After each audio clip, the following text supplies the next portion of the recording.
Hey, Tom here, FlipAnything USA. Have not done a open mic in a long while, and it's after midnight, so it's probably not the best time to do one, anyways. But I want to get you guys filled in on what I've been doing. Uh, so, uh, and I'm setting up my laptop so I can watch. All right, here we go. So, uh, I hadn't done one in a little bit, but it's because I've been busy. I was in Boston last week. I took my boys up there just to, get a little history and, see where Paul Revere made his run. And there's just so much history in Boston, anyways. Uh, and went over to New Hampshire, and yeah, really surprised. It's a mess there. A lot of people, big meth problem there. Big meth problem. Beautiful country. Not much better beautiful country than that, but lots of meth problems. So, but back here at home with the investments, if you saw the last, the staging home I was doing, I think I told you guys I paid 105 for it. I expected to get between 400,000 and 500,000 for it. Uh, well, I put it up for 585 just to test the waters, and not a lot of action. And then I went ahead and gave it to an agent, and then I dropped it to 495, and I decided I want to get it to move a little quicker, so I dropped it to 435, and I got an offer. I got one offer for like 350, and then I got another offer for 400 this afternoon, and I know 435 is a good deal. I figure it's probably worth, really, I think it's probably worth at least 480, maybe, if I want to squeeze every cent out of it, but I don't want to do that, and I'll explain to you why, and why I don't try to squeeze every cent out of it. So I'm selling this property for 435. I got a 5% commission I'm giving out to agents, so there's another whatever, 21,500 dollars. So I'm going to net roughly, let's just say I'm going to net 410,000 or something like that. So I can't remember if I owe 5,000 on this property or if I owe 50,000. It's one or the other. But either way, I'm going to have a good chunk of cash. I'll have about 370 to 400 something thousand, one way or another. But I want to. I'm going to put that in a 1031 exchange. If you don't know what that is, it's where you basically make the sale of your property, and that money goes into what you call an accommodator. You pay them about 2,500 bucks, and then they're like a third party. The money goes into their account, and then from there, you basically have about 6 months to uh, close another property uh, that that you want to roll that money into, and that way you don't have to pay taxes on the property on your gain. You can defer it. So that's what it is. It's a tax deferred exchange. So it allows you to take that money, throw it into something else. You can't touch it. I can't take out any part of the money. It's going to roll into a accommodator account. Then within the next 6 months, I need to find something to buy, and ideally, I want to leverage that. Whatever I buy, it should cost about 3 times more. There's a lot of times I'll buy something that's maybe, and I might buy something that's, in other words, I might put 25% down or I might put 35% down. Just depends on what I roll into and buy. And so I was thinking about that. I always say FlipAnything USA because I try to put my mind in the mindset of guys that are new and starting and that are, I own a lot of property. I own a lot of property. Over 150,000 a month in rental income alone. So it's a lot, and some have more, I'm sure, but I have a lot, and uh, so saying flip anything. I don't want you to think that I flip everything. I don't flip everything, but I do. I'll flip anything for sure. And but I started with that title because I want people to understand that that's how you get started, and that's how you build your seed capital. Is you and don't limit yourself to just real estate. Anything that's a deal is a deal. And I've gone on and I've talked about different things. I've gone to auctions and found a box that I didn't know what the hell it was inside. I dug inside, and I still, even looking at every part, I still don't know what I'm looking at. but I see that it's substantial. I can tell that there's value. I can tell that there's machine work and craftsmanship in making this, mechanical monstrosity. And I looked it up and I found out it was a scenography machine. And what that is like if you go to a play, they'll have like kind of a faux looking rain. It's light in the background, but it kind of looks like rain. Or if you give to your imagination, you can pretend it's snow or whatever. It adds a little dramatic flair to the back. Well, it's about a $15,000 machine. It was what I found out. And so I looked it up and I figured out about what the age was. And what I did is I called the local playhouse in town and I said, hey, would you guys be interested in one of these? It's $15,000 new. It still looks like brand new. Are you interested? And they said, yeah, well, you want to donate it? And I said, well, I don't want to donate it, but I'll make you a hell of a deal. And I said, how about $3,000? And they said, sure, we'll buy it. And so I think I paid $250 for it in an auction. Nobody else knew what it was either. And so I bought it, went over there, delivered it, and I made $22,750 for just driving an hour out to the location to buy this thing, and maybe an hour or two to figuring it out. And I like doing stuff like that. And you see these guys pickers and that sort of thing that pick through. I'm kind of a picker. What I end up doing is I end up picking through whatever's left behind in the houses that I buy, and that happens too. And have had some really cool stuff too, as I've shared with you. I had a folding bicycle. I showed you guys that not too long ago, and it seems like there's something else. I can't remember what it is at the moment. But I try to, if you guys want to know about buy and hold, I've held a lot of property for a long time too. Cash flow, I love it. Like I told you, I have very substantial rents that come in. And if you guys got any questions, just fire away. But I have not been so active on here. So anyways, the house that I have staged, now I'll tell you what, I'm not so sure I should have staged that place. Staging didn't hurt at all. Staging, no regrets. But you know what, I put a lot of money into it. I did the countertops, I did a lot of stuff. And in all honesty, I'm starting to wonder if I should, I've got another one that I'm about to put on the market. You guys will see that. It's one that I bought about 10 years ago, or maybe a little longer, but I paid I think I paid about $179 for it. It's probably going to sell for over $400,000 for sure, maybe even $500. And so that one, I'm not going to fix up at all. And it's got some wood rot, the fascia. It's hard time. I have a hard time selling stuff that kind of looks shitty. So I will probably spend, several $1,000s at least repairing the exterior in places. But I'm not going to do much inside. I'm just going to really, really clean it. I'm going to paint the cabinets nice as I can paint them. And maybe I wouldn't even paint them. Maybe I just clean them. I haven't seen them in years. So, but I'm just going to sell it. And I'm telling you, if you guys are kind of new to the game, or even if you've been around forever, I can tell you right now, I don't know your exact neighborhood, but I can tell you in general, a lot of times when I fix up a property, it's not to make money. It's to make it so that I can sell it, so it's financeable. Because sometimes you got a property that's so rough that the bank, they don't want to finance it. So you've got to bring it up to at least those kind of standards, that at least a bank will finance it for whoever's going to buy it from you, okay? And so just think that through, and owner financing. I've done a ton of owner financing. I want you guys to go back and look at the videos that I've done on some of that owner financing stuff.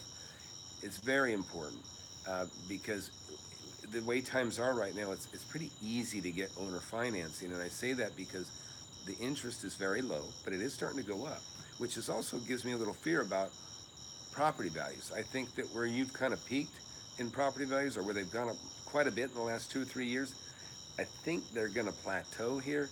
And as the interest goes up, they're going to start to go down, because most people don't care how much they're paying for something, but they do care how much a month, because they only got so much money a month coming in to make that mortgage.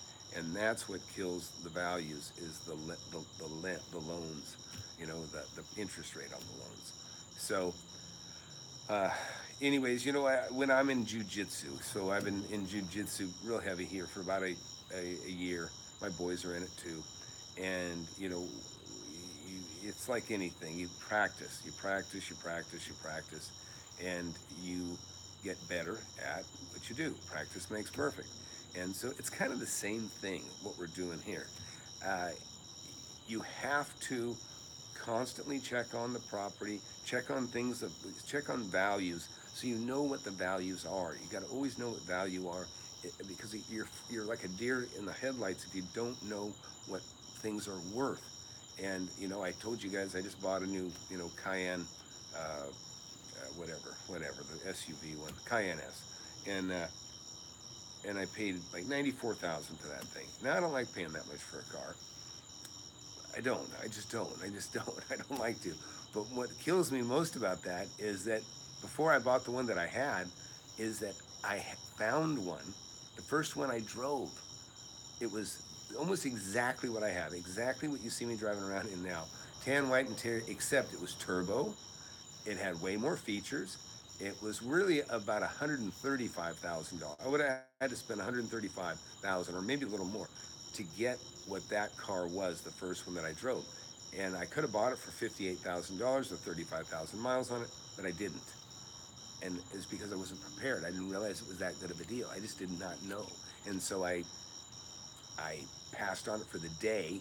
And then when I figured out overnight that, man, that's a pretty darn good deal, and I came back to buy it, and they said, Tom, sorry, it's gone. So I lost it. Then I spent 2 months looking for another deal like that with all the features and the color that I wanted. Could not find it. So I got the best deal I could on a brand new one. And it still fell short on some of the features that I would have liked. I just couldn't spend it. I just didn't want to do it. I don't love cars that much. I love my car, but I don't love it that much. And you got to remember, I just bought a lake house a year ago for less than what I paid for that car. So somebody's got, maybe I got a question here. Okay, let me see what you got here. Oh no. Anyways,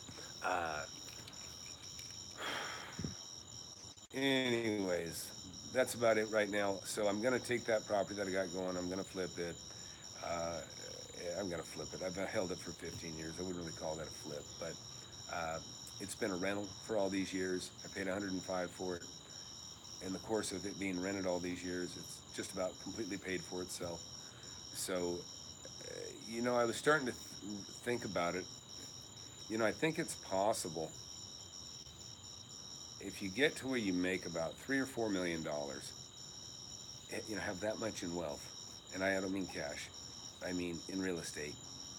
You could, if you buy kind of the way I do, I think even with just when you built it yourself up to having $3 or $4 million, if you're aggressive enough, I think you could probably average making about $1 million a year, because you can buy and hold, buy with, room to make money. I mean, if you can flip, I mean, it's rough. I mean, everything I buy is a little under market. If I buy a house for, say, $250,000 or $225,000, it's probably worth $50,000 more than that, at least, okay? So if I buy that one, now first thing I have to think about is waiting a year to get past the short-term capital gains, so it goes to long-term. That saves me another 15% on the profit that I'm going to make on that property. Meantime, if I'm worth $3 or $4 million, and I'm far beyond that, but what I'm talking about is if you're at that point, I think you can probably sell the houses that you bought 10 years before, and if you can make 150 on average of the houses that you bought 10 years before, and that you continue to replace them in the same year. So let's say you sell these, and you make about $500,000-$600,000, on those 10, maybe a little, maybe more, maybe almost $1 million. But at the same time, now you're buying 5 or 10 more, but you're making 50 on the equity, so you can make 500,000 on what you sold, rotate it into the equity that you're going to make 500,000 on these now. That's $1 million that year. Now the next year, same thing, make 5 or 600,000 here, make yourself another $1 million equity with what you're buying. But as you're going, and these kind of fall back into the position of 10 years back or so, it depends on, the market goes up. Sometimes, like recently, the market's gone up more in the last 2-3 years than it has in the previous 7-8 years. And, that happens. But So I'm just kind of ballparking things. But I just doing the math in my head, if you're fairly aggressive and you buy right like that, yeah, I think you can make 500,000 equity, $500,000, real cash to roll into buying something new every year. And anyways, it's just something. I'll roll it through and put it on a whiteboard and try to be more explicit and clear. But uh, anyways, I hope everybody's out there hustling and trying. It doesn't have to be real estate. It can be other things of value. But man, real estate is the easy one. It's the one you can leverage the most with the least amount of money. It's the one that you can tie up the most value with the least amount of money. A check for $4,000 or $500 or $500. You can tie up a purchase of 100,000 or maybe 10,000. You can tie up the purchase of $1 million property. And if you're buying it right and there's equity in it, I mean, there's hundreds of thousands of dollars to be made, even on a flip, or on a just get somebody to assume your position on it. But which brings me to the app. Uh, I already have the one app out, the FlipAnything app, and it's free. If you have Android, it's 99 cents for you guys that have iOS. Uh, and if I hear anybody complain about it not being free when it's 99 cents, then you know what? Just hang it up. If you can't spare a dollar, you're just not in the right place. Uh, what do we got here? How do you determine the market in the area? Okay, man, Premier, I appreciate the question. I talk about it all the time in my past videos, of course, but we'll go ahead and talk about it. It's really simple. In fact, I was going to talk about, let me don't get too far off here. The question was, how do I determine market value in my area? It's simple. I study the area immediately around where I live, and then along the way to wherever I work, and then immediately around the area wherever my office is, or my factory or company or whatever is, or if I went to work for somebody, that's what I would do around where I work. So that's the thing. You have to look at what's available in your area and watch it. Watch it go up for sale, watch it sell. Pay attention to the square footage, pay attention to, does it have a garage or is the garage enclosed? Uh, but pay attention to what the values are per foot. And it'll be very easy to quickly determine what the average rate is for a home that's in, average shape or, excellent shape or, all the variables that there are. And as long as you know that, then one day you're going to see a for sale by owner sign, or you're going to hear that so-and-so is selling a place, and you're going to see a garage sale, and you heard they're selling their place, and you're going to go knock on the door, say, hey, I don't care about the junk in the garage. What's the story on the house? And then now you're getting to you're getting to a seller before an agent has. You're getting to a seller before anybody else has. And that's where you want to be. You want to be there first. And that's kind of what I do, is get there first. But back to your deal but it's not enough to be the first one at the scene of a deal. You have to know what the values are. And so if you're constantly studying the area and you know that houses are, houses are pretty much the same in any given area. On average, if there's a 1,600 square foot house, guess what? Most of the neighborhood is 1,600 square foot. There might be, one that jumps to 2,200 or 2,800. Some guy had a bigger family and built a bigger house back when he built it. It happens. But on average, you find if there's a few 1,600 square foot homes, they're all going to be roughly 1,600, give or take 100 square feet. Every once in a while somebody will have a third. I have all kinds of size houses, so I know. But on average, one neighbor, if I have a neighborhood that's mostly 2,000 square foot houses, I have a neighborhood that's mostly 1,300 to 1,600 square foot houses. That's just how it goes. But so it's not hard to determine value in an area, as long as you diligently look at what's for sale and what comes up and what goes away. What do you got there? Yeah. So what I was going to talk about, I got this book I'm going to have out here eventually, which send in me an email, Tom at FlipAnythingUSA, and you can get the book for 99 cents too when I get to it.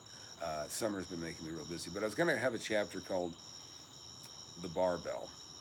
And because if you look at everywhere I've ever lived and everywhere I've ever built, up my real estate portfolio, it looks like a barbell. Okay, in other words, here's my home, and here's all this properties around my home that I buy, and then you follow the line that takes me to work.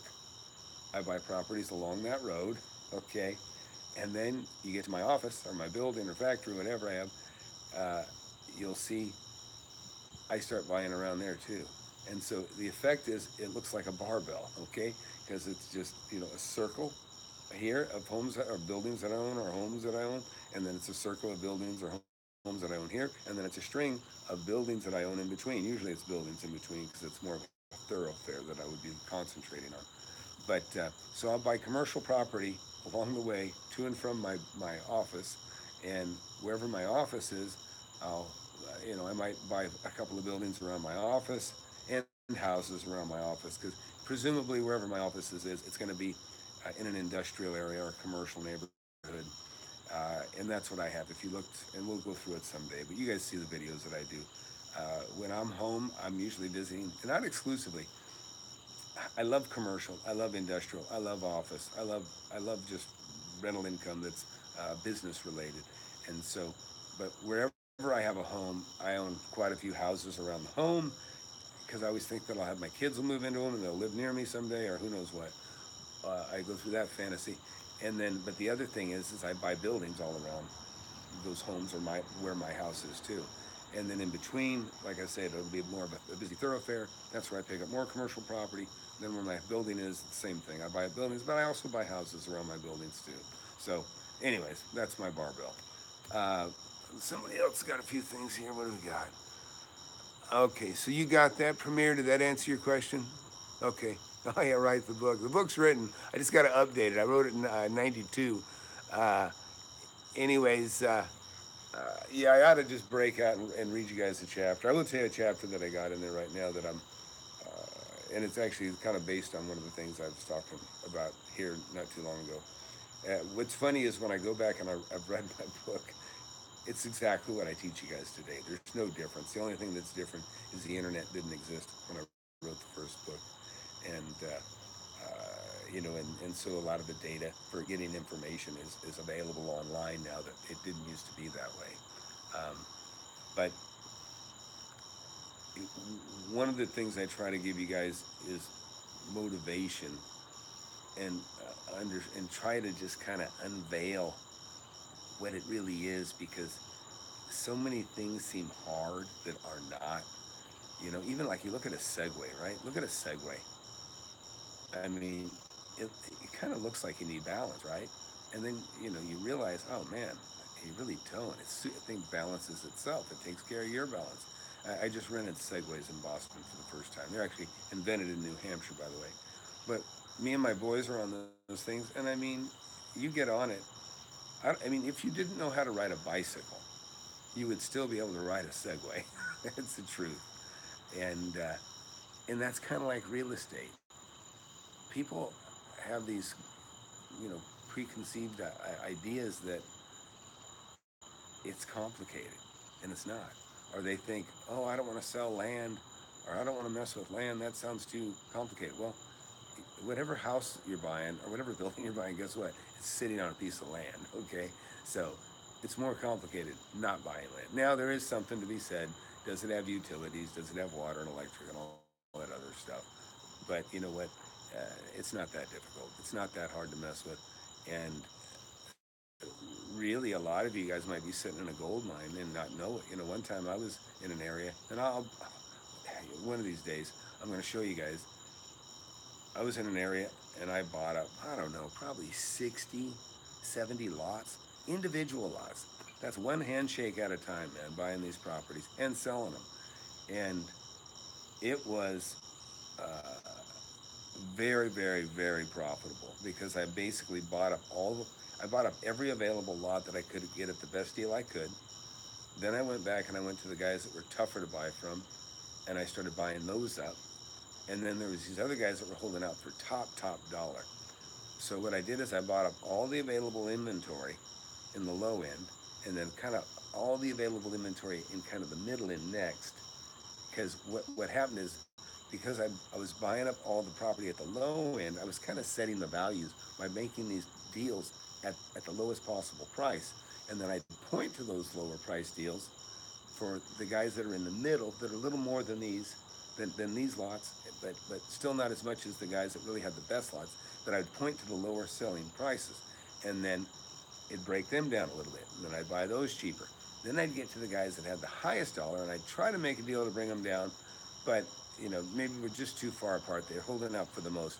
Well, then what I did is I put everything for sale for much more than the guys wanted at the top of the market for the best lots.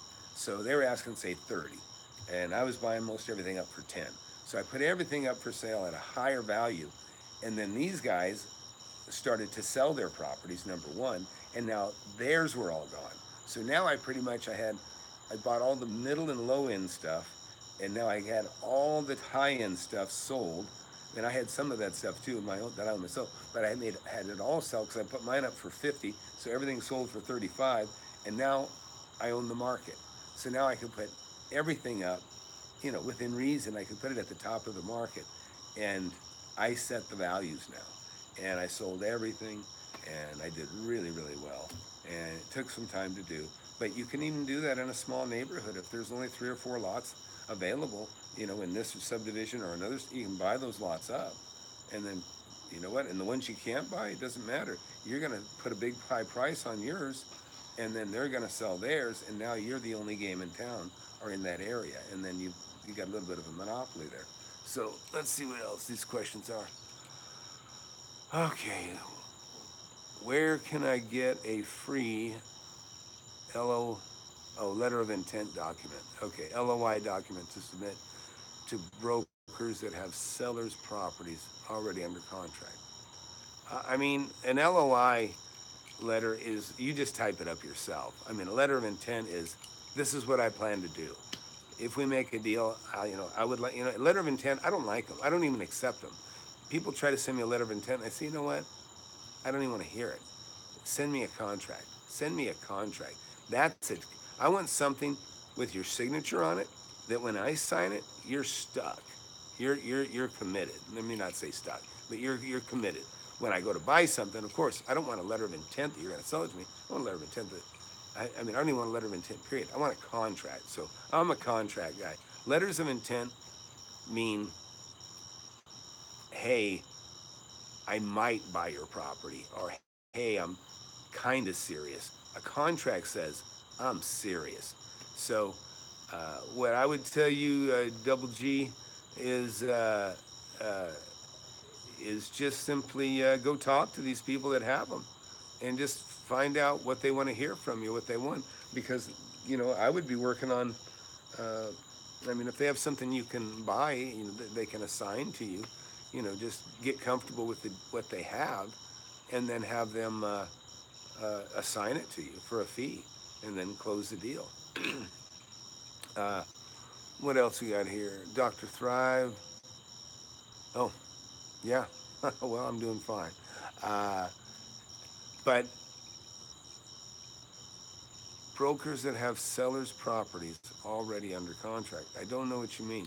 Why don't you explain a little more on that, Double G? Because I'm not sure exactly. You're saying brokers that have sellers' properties already under contract. Do you mean listed? You mean listed? I'm not sure what you mean. Do you mean under contract, like they're buying them, or do you mean brokers that just have listings? Because if they have listings, then you just deal direct with them, and you don't make an LOI.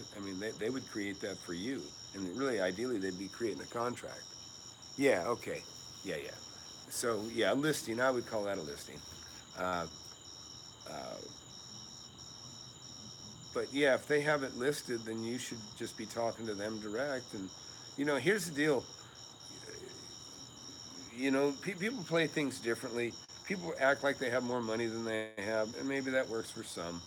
And you always got to be confident that you can close the deal, and because they can see through it, they can smell if you don't have it. But a lot of times, if you're not completely comfortable, because I always say, look, I'm going to give you cash. I'm going to give you cash, and sometimes, I get it under contract, and then I'll go ahead and finance the deal. And they're like, hey, I thought you were going to pay cash. And it's like, what do you care if I finance it? it's going to be cash to you. In other words, I don't make it contingent on financing because I know I'm going to close it one way or another. Uh, but you got to find your comfort zone. You know what I mean? If you're not, I mean, believe me, there's some agents that will help you that can, if they're going to get you pre-qualified. They want to know that you can close the deal. And I would say just get a pre-qual letter so that people know how bankable you are. And like I started so young, I wasn't bankable at all. I mean, the only thing I was going to do is if I was going to make a deal, it was either going to be I was going to get something tied up under contract and go find somebody that had money to partner with me, or I was going to find somebody that had money that could buy me out. Which, if you know about my first, turn on with, an assignment deal, you'll know I was a young man, and I went to my old boss who I'd worked for because I knew he had money. He was a wealthy guy, and I said, "Hey, John," I said, "Man, I got this property. I can buy it for 170. It's worth 250. Let's be partners. You buy it." And he says, "Tommy," he goes, I don't need any partners, and I don't want any partners." He goes, "How about I give you 20,000, and I just buy it by myself?" And of course, you guys, if you've seen the video, great. I said, "Man, that's great. Let's do it." And boom, $20,000. That's what got me so turned on about just finding that. That's what got me turned on about looking for properties that were beyond my means. They're not beyond my means. In other words, yeah, I couldn't buy the property by myself, but guess what? I could buy it with a partner, or I could sure as heck get it tied up in contract and let somebody else that's wealthier than me buy it and just give me a finder's fee, basically. So that always, think in those terms. But if you've done nothing pretty much, or if you're really, really green, just think a little bit more smaller. You don't want to. I mean, people think they're going to go tie up a big commercial property when they've never bought a property in their life. It takes a little more sophistication to do that. You got to know the talk. You got to understand the right questions to ask. You want to look at leases. You want to know how long, when that lease expires. You want to know how long that lease exists at the current rate. Are there bumps that adjust the rate up? There's things that you may not think about when you're green, but lots are easy. Houses are easy. Small commercial properties are easy. A lot of small commercial properties, you go talk to somebody about buying it from, and you'll find out that, yeah, they've owned it 40 years, but it's the only thing they've ever bought. They bought that and they bought their home. They just wanted to own the property that their business was in. And they're not sophisticated. They're not fancy. They're just down.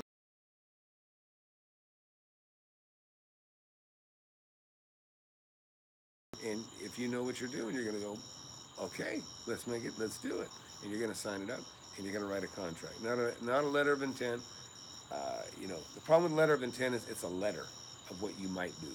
It's not a contract. I want something where both people sign, where at a certain point in time after that signature, they're going to forfeit their deposit, or they're just going to get the hell out of there, and they're not going to tie up my property for nothing. So, I got another question maybe? What's the best skip service? TLO. Tony, I apologize. I do not know what that means or what you're talking about, but please explain it out for me. I just don't know what TLO means. There's a lot of terminology that people use today, that that I didn't use back then. Yeah, I didn't say flip. I would say I'm going to assign you a property, or I'm going to make a great deal. Now, in wholesale, even that's kind of half new to me since I've been, and I've been buying real estate forever. That's just kind of more of a terminology for, the guys that are flipping and stuff. All right, so GG. But the broker is in the way of the commercial deal, like mine's off market or FISBO, just like I flip wholesale residential houses. Well, I don't know if the broker's in the way. I mean, I believe me, I've had plenty of bad deals with, brokers that have been in the way. And when they're in the way, guess what? You got to get them out of the way. So you got to go talk to them. You got to deal with them. Oh, okay. Yeah, you heard about my $20,000 profit testimonial on FlipMan. Yeah, I love FlipMan. Haven't been in touch with him in a while. I need to go tune in on one of his shows too. He's doing really well. I know he's got a lot of people following. Yeah, I like Ty. and you know, I don't take as much time to do as good a job as he does, but he's a very good guy, very nice guy, and you know what, he's done a lot of stuff with zero money, and and he's put himself in some situations where he's made money with deals that, man, I don't know if I'd ever want to screw with that, but he does it, and so anyways, I know a lot of people have watched him and me together. He was very gracious, had me on his show. All right. Tony Brown, I'm sorry, skip tracing service. I still don't know what that means. I don't know what skip tracing is. I don't know what it means. I mean, I know what the words mean, but I don't, in the context of real estate, I don't know what it means. Skip tracing service. Yeah, I'll have to, but you can tell me. All right. So Tony, man, write it out so I can understand it, and I'll do what I can. I'm sure I've probably, if it's real estate, I've done it. So I'll go to Will's question. I flipped my fourth vacant lot. Awesome. You bought it for 2,500, sold it for, yeah. See, that's beautiful. Think about it. So Will here, he bought a lot for 2,500 bucks, and he turned around and sold it for 5,500. So tell me, was that a cash deal, Will, or did you carry a note at all, or did the owner carry a note?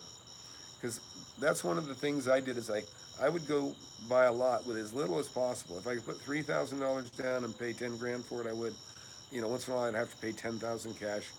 And this one I didn't have a ton of cash. But what I'd do is I'd buy a lot for $10,000. I put $5,000 down or $2,000 down. They'd carry a note for 8,000, and then I would resell it to somebody else for 20,000, and then they might pay me cash, not usually, but or they might have 5,000 down. So if they gave me 5,000 down, I would have them assume the first, and then I would create a second for whatever the difference was. And so just remember, you can carry a note. And listen, go get my app. It's free on Android, and it's $1 on iOS. It's 99 cents. Anyways, but I have a cool little mortgage calculator in there. Uh, and I always tell you, it's important you understand interest rates because that can make a world of difference. And I have one of my videos, I don't know which one, but I talk about, you know, by just playing with the interest rates. Actually, I know what it is. John Sonmez interviewed me, and you got to go to John Sonmez Bulldog Mindset. He interviewed me. I have the links under that other video that you'll see where there's three of us in the frame. But anyways, it's a great little series he did. It's probably the best videos I've done. It's probably because I didn't shoot them. But I talk about how important that interest is and how I gave a guy 400. I was offering $320,000. They had to hear 400,000. So I said, okay, I'll give you 400,000. But I dropped the interest rate. I cut it by more than half. And in the end, that made me an extra $80,000. In fact, it actually made me an extra $110,000 because the note was so attractive that I charged a premium for them to assume the note that I had in place. So I know some of that goes over some of your heads, but it won't in time. Oh, good. Tony, I'm glad you like the app. Yeah, I love the little mortgage calculator I created on there is really, really cool. Another app, listen, I don't know, you guys really should look at this. I'd appreciate if you spread the word. Uh, it's called SpiffMe, SpiffMe, SpiffMe. Okay, you can go to spiffme.com. This is a great app for anybody that is in a position of referring people. I don't care if you're a tourism person where you're saying, hey, you know, somebody asks you where's the best place to get a steak, or maybe you're a ski sales guy. You know, you might refer people to, you know, which mountain to go to for lift tickets and that sort of thing, or concerts, or if you're in construction, you might recommend people that are you know, good tilemen or drywallers or painters, and you get these people in SpiffMe with you, and then they'll pay, you know, maybe $100 for a referral. Well, now you can refer business to them, you know, and because when you refer somebody, it's like a testimonial, but you can refer people to people that you know are good, and you're doing them a service, and the people that get the job on the other end, they're connected to you through your app. They will give you a referral fee. Might be $100, might be $1,000, It might be $5, but it might be times hundreds of people, you know. So urge you to get SPIFME and take a look at that. All right, so Tony Brown, he says, can you share an example of a handwritten contract you might improvise at the seller's kitchen? Oh yeah, absolutely. Now let me tell you, most of the contracts I've done are written by hand on a plain piece of paper. A lot of people have a hard time believing it, but it's true. Because I buy on the spot. On the spot. And think about how slick you look if you've got a contract stuck in your back pocket. You know what I mean? Kind of smells. So what I do is I see somebody, I get to talking to them, we sit down and we start talking about the property and we walk through the house or whatever, the building, and then maybe, we start, drinking, some water or tea or whatever, and then I say, well, let's talk about, we start getting close to what we think what we're agreeing to. And I say, well, you got a piece of paper and a pen? And then I write on there, I write sale on the top. And, I don't necessarily say contract, I just say sale. Not too harsh, not too intimidating. Then I go, okay, let's talk about it. Okay, the price, okay, we agreed to this price. So I write price, and I write down the amount. And then I go, if they're going to carry a note, maybe they're going to carry the note, but I write terms. And I say, all right, you agree to carry a note for, $200 or, $1,000 a month for, 5 years.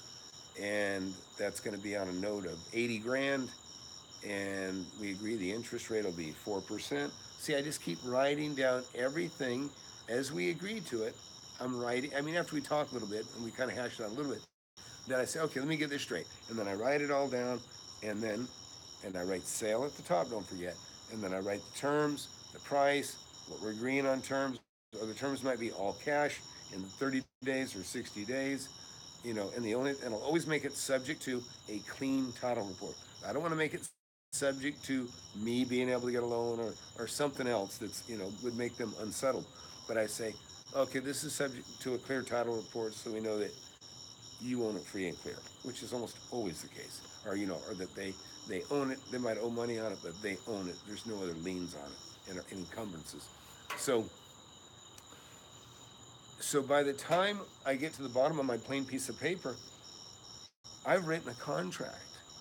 I've written down the price, the terms we agreed to, the rate, the closing date, the title company we're going to go to, and that it's subject to X, and we agree that we'll close the deal in 30 days or whatever it is. It's all written on there. And then after I say, okay, well, I think this all sounds good. This looks like, all that sounds good. And then what I do is I go, okay, and I put an X, and I write buyer, and I sign it, and then I put an X, and I write seller, and I give it to them. And sometimes I'll go, oh, gee, oh, man. I said, well, I think we covered everything we just talked about, right? That's what you want to do. I said, just sign it. I said, we'll take it to the title company, and you'll have a check in 30 days or whatever the terms are. That's how you do it. Because when somebody is talking to you and about what they'll do, that sounds good, that's agreeable. When you get down to the bottom line and it's like, okay, then you just go X, okay, I'll buy it. And you sign it, and put an X, and you go, here you go. And a lot of times they go, okay. And they just can't believe it's that easy. A lot of them are like, are you sure we can do it? And I say, oh yeah, easy. We just agree to what we want to do. We take it to the title company, and then we just do what's on the piece of paper. And a lot of people don't understand that it is that easy, and sellers don't understand that it's that easy. But they find out when you're sitting there, and they just sign it up, take it in, and then get it sewn up and go make some money. And we're starting to run low on battery. So, any other questions? Did that cover it for you, Tony?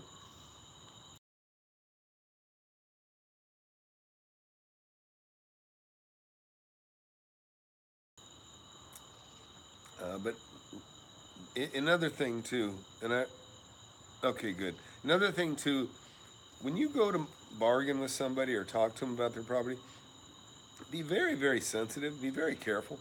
Very easy to offend somebody on a property You know, some people have the attitude they got to pick it apart and say, oh, well, that's broken. Oh, that looks like hell, or that's going to need work. Don't go there. I mean, it's okay to do it tactfully, but you don't want to pick apart a property. This is what somebody else owns, and especially if you're inside their home, you know they can be very quickly offended if you say, "Well, look, the place is very dated. It looks like hell." You know what I mean? And that's where they've been living. Not nice. So don't do anything to offend them. Be very careful. And if anything, find things to say. Oh, wow, that looks beautiful. Oh, that's a beautiful plan, or whatever. Compliment them on their taste. Compliment them on their home. I mean, this is something that they bought that they thought a lot of, and then they bought it, and they've been living in it. And believe me, there's attachment to it, and so there can be, not always, but there can be. And so you going in there and treating it like it's a dump is not going to bode well for you because and I tell you that reminds me of two stories I'll share with you. My mom she's a bargainer, she's a bargainer.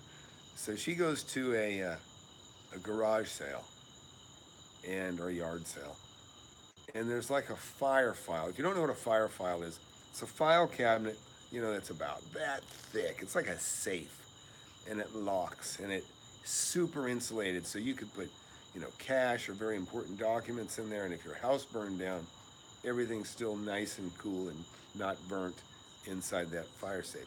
Well, so my mom goes in. They're very expensive. My mom sees one for sale. It's worth a couple $100 at least, or maybe more. And the lady says she'd been asking $100 for it, and she said, "You know what? I'll sell it to you for $40." She just had it. It's the end of the day. She said, "I'll just sell it to you for $40." Great deal, great deal. My mom goes, "Would you take 30?" And then she said, "You know what? I won't even sell it to you. Just get out of here." My mom was like kind of offended. I wasn't there. I heard about it. But my mom told me she was mortified because, in other words, she offended the lady by just making such an offensive offer when she was already handing it to her for almost free. And but that's the kind of emotion that can happen if you offend somebody with the property that they're selling. So it's kind of like you always get more bees with honey, they say, or so you just gotta. It just doesn't hurt to be nice. It just doesn't hurt. There's way more upside than downside. You can experiment with being rude and pick on it, and I do that in some situations. If it's a broker deal, and if it's a property that there's no it's just land or it's just a building. Oh yeah, I mean I point out every flaw, every problem, everything I have to spend money on. That's one thing. But when it's a home, little different story. Be careful. Might be the home their dad bought or who knows what. So that's what I have to say about that. Oh, funny, yeah. So, well, I don't like the. Tony Brown wrote, "I know a wholesaler who always mentions how many child molesters are in the area. My question is why does he know?" But, anyways, uh, yeah. Uh, so, be careful. And, like I said, you don't want to offend anybody. It's not going to help you. Any other questions? We're running low on battery too now, so I'm going to have to wrap it up.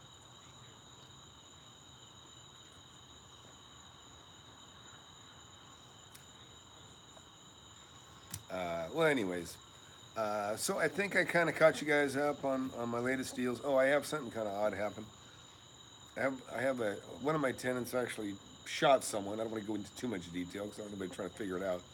But I have a tenant actually had shot somebody, and for a while there I thought, what do I do? What do I do? This guy's got a bad situation, and I was worried because it was the money maker, the guy that pays the rent, and there's younger teenagers in the house, all good people, all good kids, and but I was like, oh man, what am I going to do with this?